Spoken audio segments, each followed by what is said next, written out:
Namaste, Om Sai Ram to all the Sai devotees.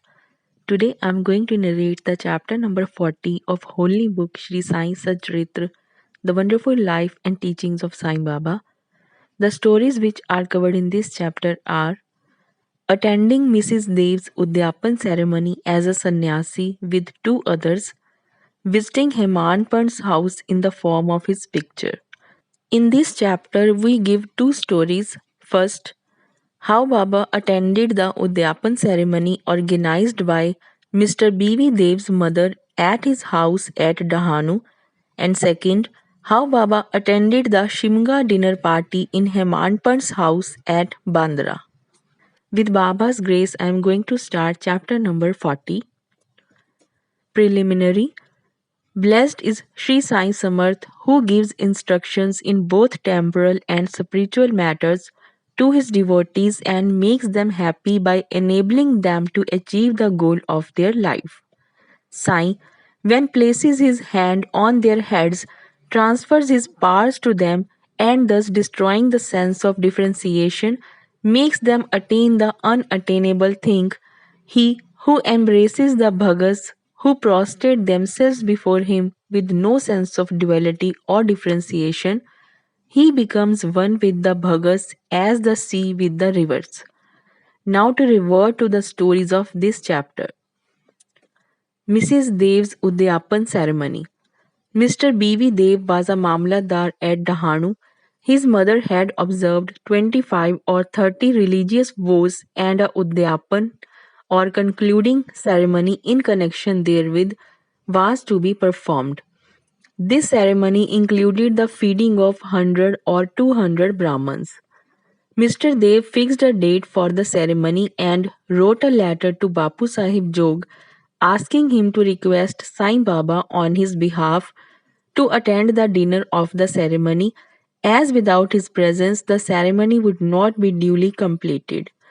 Bapu Sahib Jog read out the letter to Baba.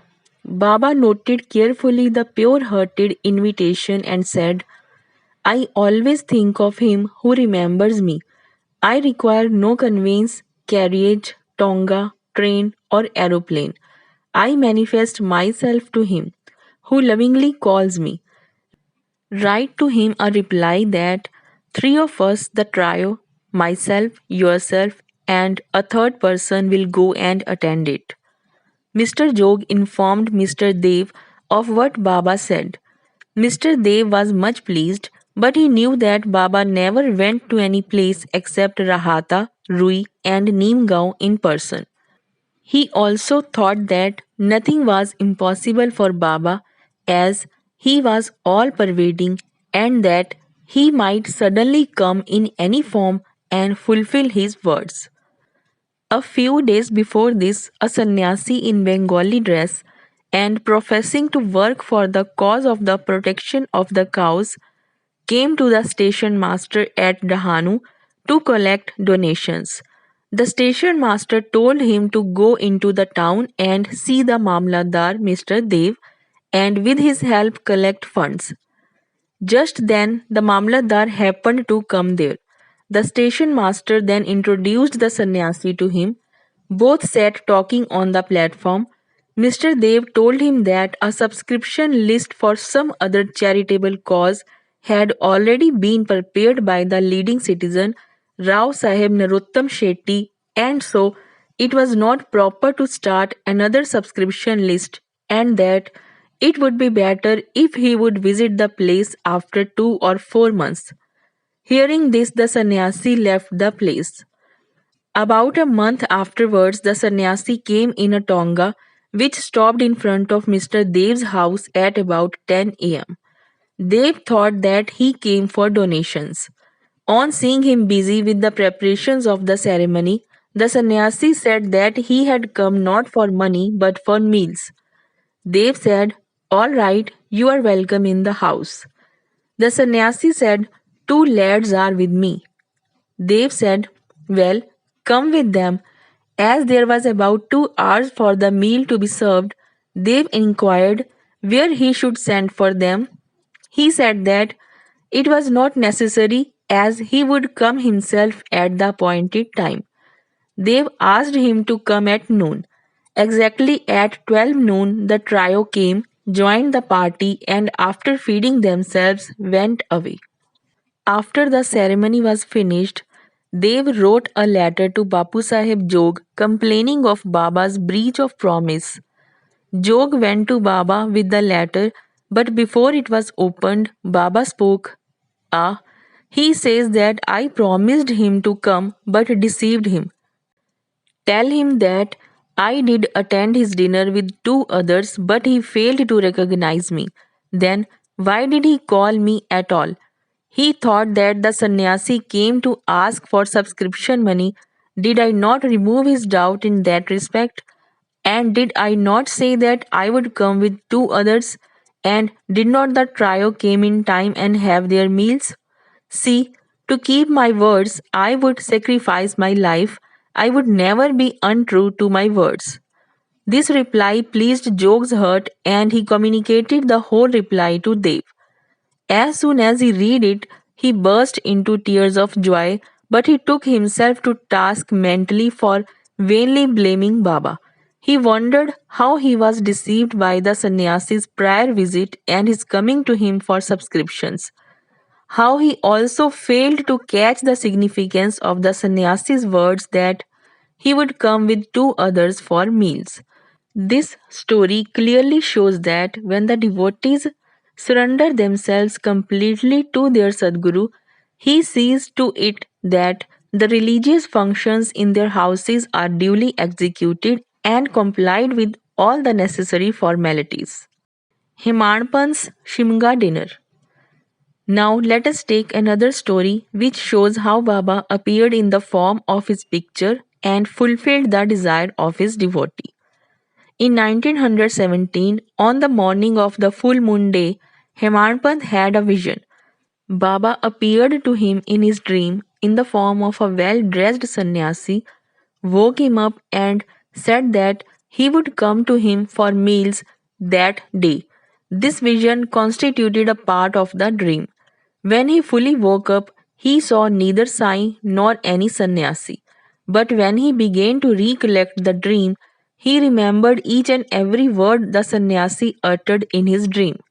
Though he was in contact with Baba for 7 years and always meditated on Baba, he never expected that Baba would come to his house for meals.